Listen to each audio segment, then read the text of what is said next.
over. Para sa mas masayang pagsalubong sa bagong taon 2025, maraming Pilipino ang naghahanda ng mga pagkaing pinaniniwalaang nagdadala ng swerte. Narito ang ilan sa mga karaniwang inihahanda. Mga pagkaing pampaswerte para sa bagong taon 2025. Number 1, 12 na ubas. Ang bawat ubas ay kumakatawan sa isang buwan ng taon. Ang pagkain ng 12 na ubas sa pagsapit ng hating gabi ay sinasabing nagdadala ng swerte sa bawat buwan ng taon.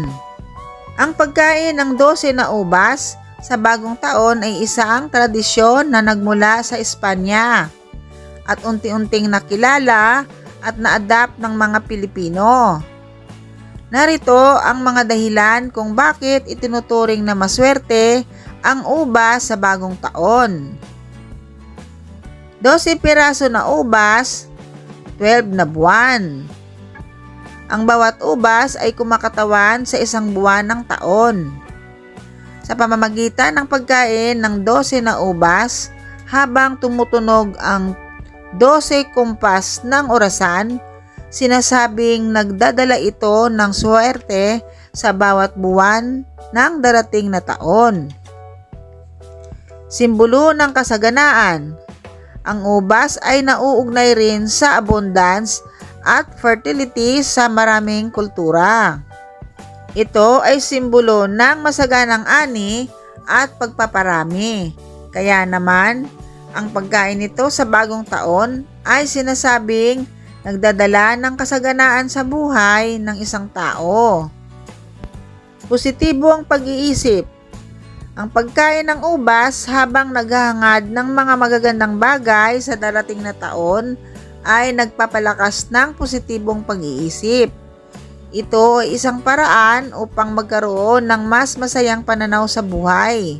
Sa madaling salita, ang pagkain ng 12 piraso na ubas sa bagong taon ay isang simbolo ng pag-asa, kasaganaan at positibong pagbabago. Number 2, lentils. Ang mga lentils ay isang uri ng buto na madalas inihahambing sa mga barya dahil sa hugis nito. Dahil dito, ang mga Pilipino ay naniniwala na ang pagkain ng lentils sa bagong taon ay nagdadala ng swerte at kasaganaan sa buong taon. Sa madaling salita, ang hugis ng lentils na parang barya ay sumisimbolo ng yaman at kayamanan.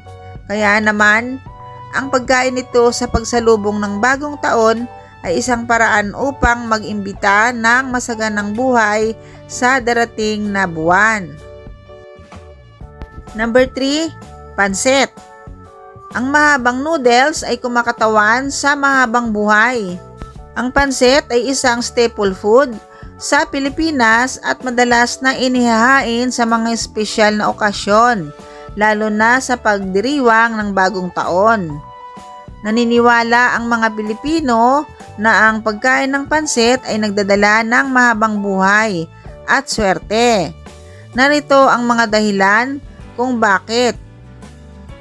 Mahabang noodles. Ang pansit ay binubuo ng mahabang noodles. Ang haba ng mga noodles ay sumisimbolo ng mahabang buhay at mahabang panahon ng kaligayahan. Pagkakaisa ng pamilya. Ang paghahanda ng pansit ay isang aktibidad na nagsasama-sama ng pamilya. Ito ay simbolo ng pagkakaisa at pagmamahal sa isa't isa. Masaganang buhay. Ang pansit ay isang masarap na nakakabusog na pagkain. Ito ay simbolo ng masaganang buhay at kasaganaan. Sa madaling salita, ang pagkain ng pansit sa bagong taon ay isang paraan upang magpasalamat sa mga biyayang natanggap sa nakaraang taon at upang humingi ng patuloy na pagdadala sa darating na taon. Number 4, baboy. Ang baboy ay madalas na iniuugnay sa kasaganaan at pag-unlad. Ito ay dahil sa ilang mga kadahilanan, malaki at makapal. Ang baboy ay isang malaking hayop na may makapal na balat. Simbolo ito ng kayamanan at kasaganaan. Mabilis lumaki. Ang baboy ay mabilis lumaki at dumarami. Ito ay kumakatawan sa pag-unlad at pagdami ng yaman. Palaging nakaharap. Ang baboy ay palaging nakaharap. Ito ay simbolo ng pag-usad at pag-abot sa mga bagong taas. Dahil sa mga simbolismo ng ito, ang pagkain ng baboy sa bagong taon ay itinuturing na isang paraan upang maakit ang swerte at magkaroon ng masaganang buhay sa parating na taon. Kaya naman, ang paghahanda ng baboy sa Medianoche ay hindi lamang para sa masarap na pagkain, kundi pati na rin para sa pag-asa ng isang mas magandang kinabukasan. Number 5, bilog na cake. Ang bilog na cake ay sumisimbolo ng pagkakaisa at pagiging buo ng pamilya. Ang paghahanda ng bilog na cake sa bagong taon ay isang tradisyon na may malalim na kahulugan at simbolismo. Narito ang mga dahilan kung bakit ito itinuturing na maswerte. Simbolo ng pagkakaisa. Ang bilog na hugis ay kumakatawan sa pagiging buo, pagkakaisa, at walang katapusang cycle ng buhay. Sa pamamagitan ng pagbabahagi ng isang bilog na cake, nag-uugnay tayo sa isa't isa at nagpapalakas ng mga relasyon. Sagisag ng kasaganaan. Ang bilog na cake ay madalas na inuugnay sa kasaganaan at yaman. Ang laki at kabilugan nito ay sumisimbolo sa pag-aani ng mga biyaya at pagtatamo ng mga layunin. Pag-asa sa masaganang taon. Ang pagkain ng bilog na cake sa pagsisimula ng bagong taon ay isang paraan ng pag-aanyaya ng swerte at pag-asa sa isang masaganang 12 na buwan. Ito ay parang isang ritual na nagpapaalala sa atin na ang bawat bagong taon ay isang pagkakataon upang magsimula ng muli at makamit ang ating mga pangarap. Sa madaling salita, ang bilog na cake ay higit pa sa isang masarap na pagkain. Ito ay isang simbolo ng pag-asa, pagkakaisa, at kasaganaan na nag-uugnay sa atin, sa ating mga mahal sa buhay at sa ating mga ninuno. Kaya naman, ang paghahanda at pagbabahagi ng bilog na cake sa bagong taon ay isang magandang tradisyon na nagpapayaman sa ating kultura at nagbibigay ng kasiyahan sa ating puso. Number 6, kanin. Ang bigas ay isang staple food na kumakatawan sa kasaganaan at pagkain sa mesa. Ang paniniwalang swerte, ang bigas na ihanda sa bagong taon, maging sa 2025 o anumang taon, ay isang tradisyon na may malalim na ugat sa kultura ng mga Pilipino. Narito ang mga posibleng dahilan kung bakit. Sagisag ng kasaganaan. Tulad ng nabanggit ko kanina, ang bigas ay isang simbolo ng kasaganahan at kabuhayan. Ang paghahanda nito sa bagong taon ay nagpapahiwatig ng pag-asa para sa isang taon na puno ng pagkain at magandang pamumuhay. Pagbibigay-pugay sa mga ninuno. Ang pagluluto ng bigas sa bagong taon ay isang paraan ng paggalang at pagpapasalamat sa mga ninuno at isang panalangin para sa kanilang patuloy na gabay at proteksyon. Pag-iwas sa gutom. Ang bigas ay nagbibigay ng enerhiya at lakas. Sa pamamagitan ng paghahanda nito sa bagong taon, inaasahan na magkaroon ng lakas ang pamilya upang harapin ang mga hamon ng darating na taon. Simbolo ng pagkakaisa. Ang paghahanda ng bigas ay karaniwang isang gawain ng buong pamilya.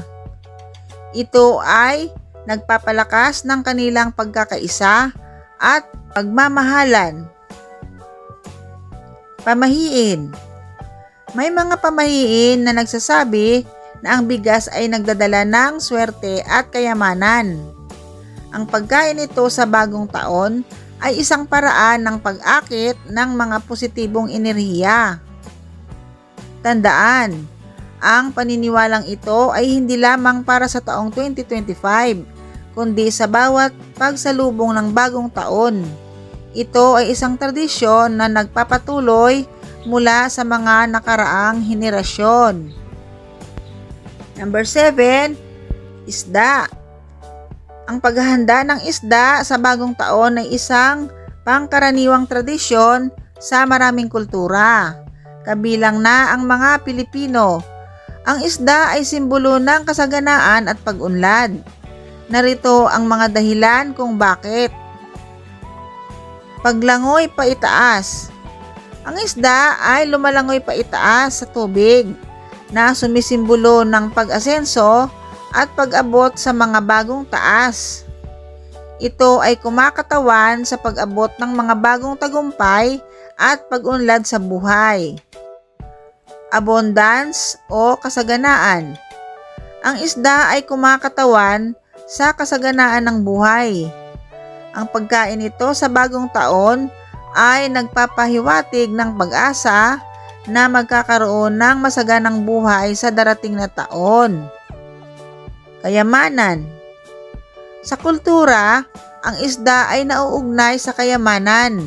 Ang pagkain nito ay nagdadala ng swerte sa pera. Kaya sa paghahanda ng isda sa bagong taon, hindi lang ito masarap na ulam, kundi isang simbolo rin ng pag-asa para sa isang masagana at maunlad na buhay. Number 8, matamis na pagkain. Sa kultura ng mga Pilipino, swerte ang itinuturing na matamis at malagkit na pagkain kapag ipinaghahanda sa pagsalubong ng bagong taon. May mga paniniwala tayo na ang mga pagkain ito ay simbolo ng kasaganaan, pagkakaisa, at matamis na buhay sa darating na taon. Ang paghahanda ng matatamis na pagkain sa pagsalubong ng bagong taon ay isang tradisyon na may malalim na kahulugan para sa maraming Pilipino. Narito ang ilang mga dahilan kung bakit. Simbolo ng tamis ng buhay. Ang tamis ng mga pagkain ay inuugnay sa tamis ng buhay. Ang pagkain ng matatamis ay nagpapahiwatig ng pag-asa na ang darating na taon ay magiging masaya at puno ng magagandang karanasan. Pag-akit ng swerte. Ang matamis ay itinuturing na pang-akit ng swerte. Pinaniniwalaang ang pagkain nito ay magdadala ng magandang kapalaran sa mga kumakain sa buong pamilya. Pag-iwas sa kamalasan. May paniniwala rin na ang pagkain ng matamis ay nagtataboy ng mga masamang espiritu at negatibong enerhiya na maaaring magdulot ng kamalasan. Mga halimbawa ng matatamis na pagkain na madalas ihanda sa buong taon. Kakanin, bibingka, puto bumbong, suman at iba pa. Prutas, ubas, mangga at iba pang mga prutas na may matamis na lasa. Mga dessert, leche flan, buko pandan, at iba pang mga dessert na may matamis na lasa. Mahalagang tandaan, ang mga paniniwalang ito ay bahagi ng kulturang Pilipino at maaaring magkakaiba ang interpretasyon ng bawat isa. Ang pagkain ng matamis ay isang tradisyon na nagdudulot ng kasiyahan at pagkakaisa sa pamilya at mga kaibigan. Paalala, ang mga paniniwalang ito ay bahagi ng kulturang Pilipino at hindi batay sa anumang siyentipikong katotohanan. Ang mahalaga ay ang pagsasama-sama ng pamilya at ang pagdiriwang ng bagong taon na may kasiyahan.